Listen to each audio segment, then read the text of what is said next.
Good morning विद्यार्थियों।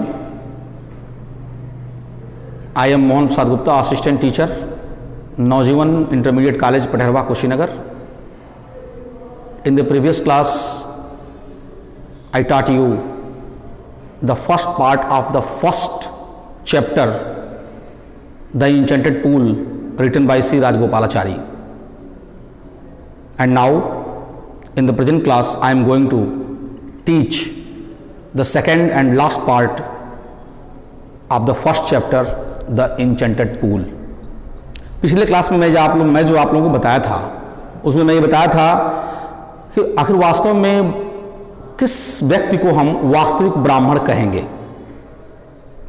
क्या वह ब्राह्मण कुल में जन्म लिया हो, या फिर बहुत बड़ा ज्ञानी हो, या फिर अच्छे आचरण वाला हो। इस तीनों में से कौन सा व्यक्ति वास्तविक ब्राह्मण होता है। मैंने बताया था इस चैप्टर के अनुसार कि जो अच्छे आचरण वाला होता है वही वास्तविक ब्राह्मण होता है, अन्यथा वह वास्तविक ब्राह्मण नहीं होता है। चाहे वह कितना ही बड़ा ज्ञानी हो या ब्राह्मण कुल में जन्म लिया हो, और वह यदि अच्छे आचरण नहीं रखता है, ब्राह्मण का आचरण नहीं रखता है, तो वह वास्तविक ब्राह्मण नहीं होता है। अब मैं आगे आप लोगों को पढ़ाने जा रहा हूं। What is the greatest wonder in the world, अर्थात इस संसार में सबसे बड़ा आश्चर्य क्या है। युधिष्ठिर महोदय ने जवाब दिया, every day men see creature depart to Yama's kingdom. मतलब प्रत्येक दिन लोग यह देख रहे हैं, प्रत्येक दिन, प्रत्येक क्षण, प्रत्येक मिनट लोग मर रहे हैं और इस दुनिया को छोड़कर उस दुनिया में, यम के दुनिया में यानी स्वर्गलोक में जा रहे हैं। एंड ये, और फिर भी those who remain want to live forever. जो व्यक्ति यह देख रहा है कि हर एक व्यक्ति की मृत्यु एक दिन निश्चित रूप से आती है, और फिर भी वह अमर होने की इच्छा रखता है, फिर भी वह उम्मीद रखता है कि वह बहुत लंबी से लंबी उम्र रखे, वह ऐसी आशा करता है। This truly is the greatest wonder. वास्तव में यही दुनिया का सबसे बड़ा आश्चर्य है। मतलब दुनिया का सबसे बड़ा आश्चर्य क्या है। मनुष्य जानता है कि मनुष्य मरणशील है, मतलब जो आया है वह इस दुनिया को छोड़कर जाएगा, जो आया है वह एक दिन मर जाएगा, और फिर भी वह बहुत लंबी उम्र जीने की इच्छा रखता है, अमर होने की उम्मीद रखता है। यह दुनिया का सबसे बड़ा आश्चर्य है। Thus the यक्षा put many questions and Yudhishthir answered them all। इस प्रकार यक्ष महोदय ने बहुत सारे प्रश्न पूछे और युधिष्ठिर महोदय ने सभी प्रश्नों का बहुत ही सोच समझकर और बहुत ही सही सही जवाब दिया। In the end the Yaksha asked, और अंततः यक्ष महोदय ने युधिष्ठिर से पूछा, O king, one of your dead brother can now be revived, who do you want to come back to life. अंत में यक्ष महोदय ने युधिष्ठिर से पूछा कि अय राजन, आप अपने भाइयों में से किसी एक भाई को जीवित करवा सकते हैं। आप किसे जीवित करवाना चाहेंगे।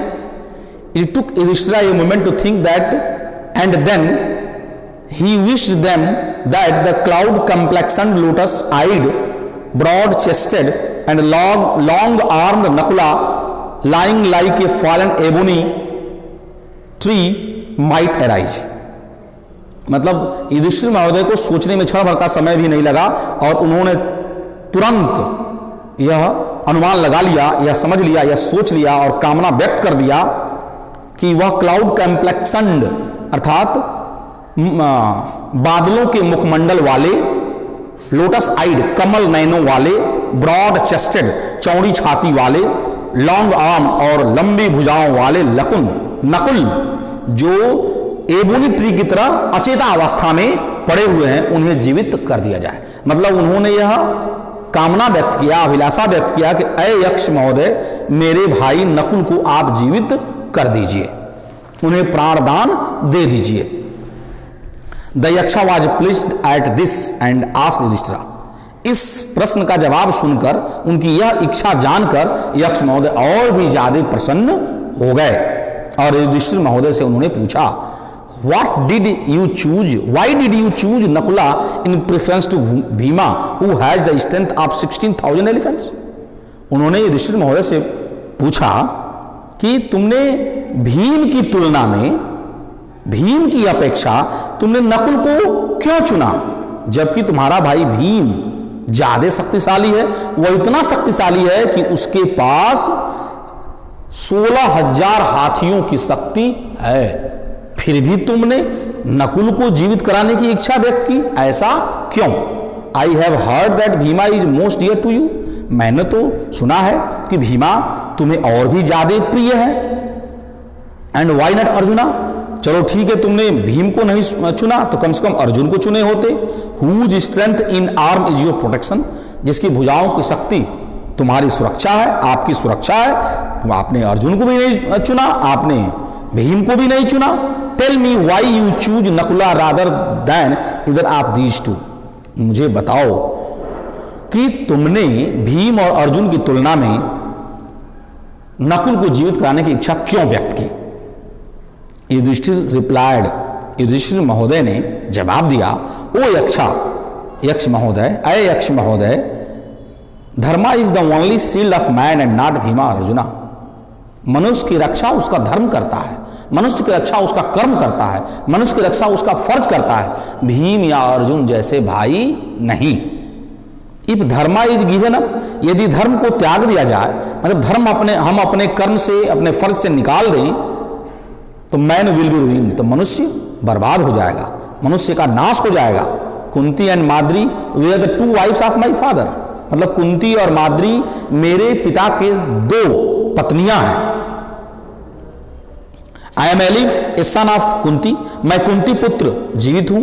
And so he is not and so she is not completely bereaved, और इसलिए वह पूर्ण रूप से वंचित नहीं होनी चाहिए। मतलब मैं कुंती पुत्र जीवित हूं, मतलब मेरे पिता की एक पत्नी कुंती और दूसरी पत्नी माद्री, तो मैं कुंती पुत्र एक जीवित हूं, तो जो दूसरी पत्नी उनकी है उनका भी एक पुत्र जीवित होना चाहिए, यही धर्म कहता है। इसीलिए मैंने उसको जीवित कराने की इच्छा व्यक्त की। बिरीव्ड मीन्स वंचित होना। In order that the scales of justice may be even, और इस तरह से जो न्याय का तराजू है वह बराबर होगा। आई आस्क्ड दैट माद्रीज सन नकुला मेरी वाइफ, इसलिए मैं आपसे यह प्रार्थना करता हूं, मैं आपसे यह कहता हूं कि आप मेरे दूसरी मां, मेरे पिता की दूसरी पत्नी के पुत्र नकुल को जीवित कर दिया जाए। The Yaksha was most pleased, Yaksha बहुत ज्यादा खुश हुए, बहुत प्रसन्न हुए विथ युधिष्ठिराज इम्पार्शियलिटी, मतलब युधिष्ठिर के निष्पक्षता वाले सोच पर यक्ष महोदय बहुत ही खुश हुए, बहुत ही प्रसन्न हुए। And granted that all his brothers would come back to life, और उन्होंने यह स्वीकृति दे दिया कि चलो मैं तुम्हारे चारों के चारों भाइयों को जीवित कर देता हूं, क्योंकि तुम निष्पक्ष हो, धर्मवान हो। इट वॉज यमा द लॉर्ड ऑफ डेथ, वास्तव में यह और कोई नहीं था बल्कि मृत्यु के देवता यमा थे। Who had taken the form of the Yaksha, 2 Yaksha का रूप लेकर आए हुए थे। So that he might see Yudhishthira and test him, ताकि वह युधिष्ठिर महोदय को देख सके और उनका टेस्ट कर सके, उनका परीक्षण कर सके कि मतलब उन्होंने वास्तव में जो सुना है कि धर्म के प्रतीक हैं, निष्पक्षता के प्रतीक हैं युधिष्ठिर महोदय, क्या वह वास्तव में सही है या गलत है। He embraced Yudhishthira and blessed him and then he disappeared, उन्होंने युधिष्ठिरा को गले से, एम्ब्रेस मीन्स गले से लगा लेना, यक्ष महोदय ने युधिष्ठिर को गले से लगा लिया और उन्हें आशीर्वाद दिया और फिर वहां से वह गायब हो गए। मतलब इस चैप्टर को पढ़ने के पश्चात हमें यह सीख मिलती है कि हम जीवन की किसी भी परिस्थिति में रहें, हमें अपने धर्म को नहीं छोड़ना चाहिए और हमें अपने जीवन में हर एक परिस्थिति में सही कर्म को करते रहना चाहिए। यदि हम सही कर्म करते रहेंगे तो हम अपने जीवन में कभी दुखी नहीं होंगे। हो सकता है कि थोड़ी देर के लिए हमें दुख मिले, परेशानी मिले, लेकिन एक समय निश्चित रूप से आएगा जब हम अपने सही कर्म और अपने सही धर्म, वास्तविक धर्म को अपनाते हुए हमारा जीवन सुखमय हो जाएगा। अब यह चैप्टर आज समाप्त हो गया। इसके आगे क्वेश्चन आंसर जो होगा उसको मैं आपको नहीं होगा तो उसका क्वेश्चन आंसर लिख के मैं उसमें डाल दूंगा, आप उसको लिख लीजिएगा। लेकिन इसका कॉम्प्रिहेंशन, आपके पास किताब होगा, उसका कॉम्प्रिहेंशन ठीक ढंग से करिएगा। आज की क्लास में इतना ही। बहुत बहुत धन्यवाद। Thank you very much.